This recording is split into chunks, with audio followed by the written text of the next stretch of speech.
بسم الله الرحمن الرحيم. السلام علیکم۔ جب حضرت عیسیٰ علیہ السلام کو آسمان کی طرف اٹھایا گیا تو آپ علیہ السلام حضرت جبرائیل علیہ السلام کے ساتھ روانہ تھے۔ جب آپ علیہ السلام آسمان اول، دوم اور سوم کو عبور کر کے آگے بڑھے تو حضرت جبرائیل علیہ السلام کو خطاب پہنچا، حضرت عیسیٰ علیہ السلام کو بس وہیں روک دیا جائے، وہ اس سے اوپر نہیں جا سکتے۔ اب ذرا ان کا مکمل جائزہ لیا جائے کہ دنیاوی اسباب و اموال سے وہ کیا کچھ ہمراہ لے جا رہے ہیں۔ جب دیکھا گیا تو ان کے گربیان میں لگی ہوئی ایک سوئی برآمد ہوئی۔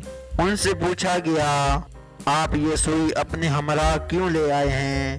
حضرت عیسیٰ علیہ السلام نے فرمایا، میں جب اس سفر پر روانہ ہو رہا تھا تو مجھے خیال گزرا کہیں ایسا نہ ہو کہ راستے میں میرا لباس کسی جگہ سے پھٹ جائے اور میں پھٹے لباس کے ساتھ درگاہ عالی میں حاضری دوں، اسی لیے سوئی ساتھ لایا ہوں۔ خداوند متعال کی جانب سے خطاب ہوا، میرے پیغمبر نے ایک سوئی کے برابر ہی دنیا پر بھروسہ کیا ہے، اس لیے آگے بلندی کی طرف جانے سے روک دیے گئے ہیں اور اسی آسمان چہارم پر ہی باقی رہیں گے۔